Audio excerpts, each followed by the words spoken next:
Singer 319K throat plate presser foot put on, Season 2, Episode 42. Hello friends. In this video we will install the Singer 319K throat plate and presser foot. We will also install the needle and thread the machine. We'll start with the throat plate. So there, that's good. Now we can put the plate on. Throat plate on first.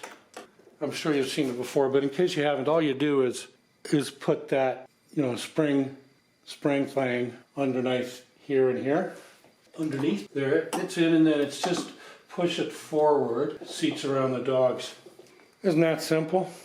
And we know it's easy to do because all we got to do is raise this back part, push it forward till the tabs on the spring, the throat spring, are in the chamfers, and then slide up the chamfers, and there, Bob's your uncle. You're good to go. And there's the plate that's just raising the plate at the back there. Slide it forward, slide it back in, and there, it's nicely seated in there. Okay, here's a pretty good view of the bottom of the throat plate and what happens when we remove it and reinstall it. And to remove it, the only way to do that without hurting it is to raise the back part here,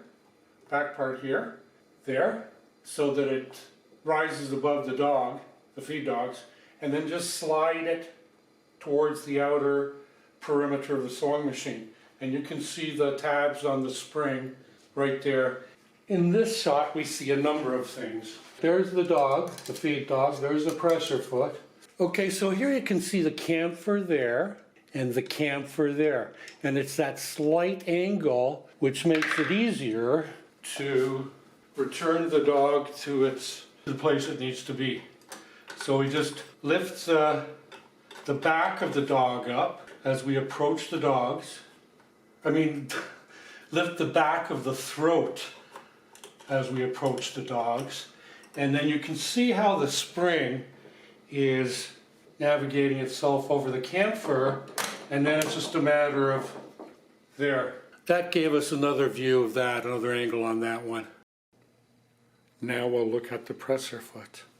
Things are looking a little grubby on the threads, and at the back of the presser foot, I've already scrubbed it a bit, but I'm just going to give these two just a dab of oil and let it sit. We'll just let that sit for a minute. Well, it's been just over a couple of minutes now. So there's our two parts, the presser foot screw. Here is our foot, our zigzag foot. And we know it's a zigzag foot because this shows it really clearly on the zigzag presser foot.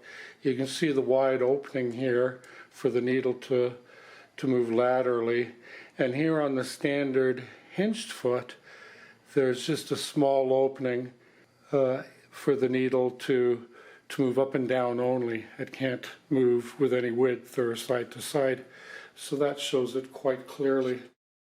So that's how I clean in there, and it's not so much clean in there, it's to soak up the residue oil after oiling it. When installing this, I set it at the highest position possible. I make sure that the foot is all the way up on the presser bar.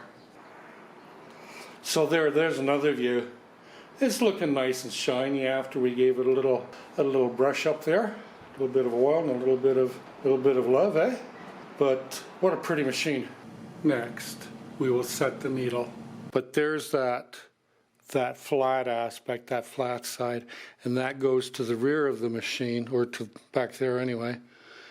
And it won't go in any other way, but you have to seat it all the way up and then tighten the needle bar screw there like that. So that's a pretty quick and simple job.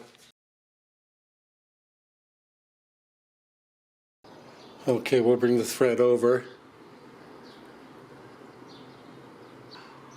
between the discs, and we'll hold on to the thread. And where'd he go? Did I get it? There. Yeah, I got it. And then we'll raise the pickup lever. So we're going up to the pickup lever, Good. And you see how we got it coming off the check spring underneath this thing, this guide, then up. And then this will should just slide in without too much difficulty. That one's in, that one's in. Then we take it down, and our next one is right there on the needle, on the needle bar. We'll leave it at that. So that's great. That is threaded that far. Okay, let's see how long it's going to take me to thread this needle. All I do is I try to line it up with the needle hole, and then put my finger on the one side there. So I've had fairly good success with getting it through, usually on the first try. So there, we pull the thread through. Now the needle is threaded. So in order to thread this correctly, you want the thread coming off the bottom of the bobbin and up the left side. And then you want to get the case, the bobbin case, and we insert the bobbin into the bobbin case. And we first want to go down this diagonal right there. I'm sure you can see that. And then down to the bottom, and then hold the bobbin so the thread doesn't rotate, and pull it up into there. And then we can so this is the way you want your bobbin set up, with the thread coming off the left side facing up. And then you get your bobbin case, and you can see there's an angled slot there, so that's where the thread is going to go.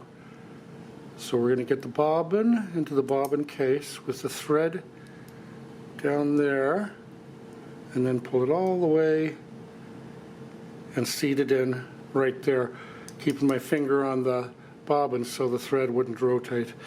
Now I open the lever to lock it in, and let's see if we can, there. So there's the bobbin in. There's about 3 or 4 inches at least of threads. Thank you for watching my little film. I appreciate you spending your time here, and my goal is that if you're here watching this, then there's something of value here for you. So thank you. Stay safe. Have fun. Adios, amigos.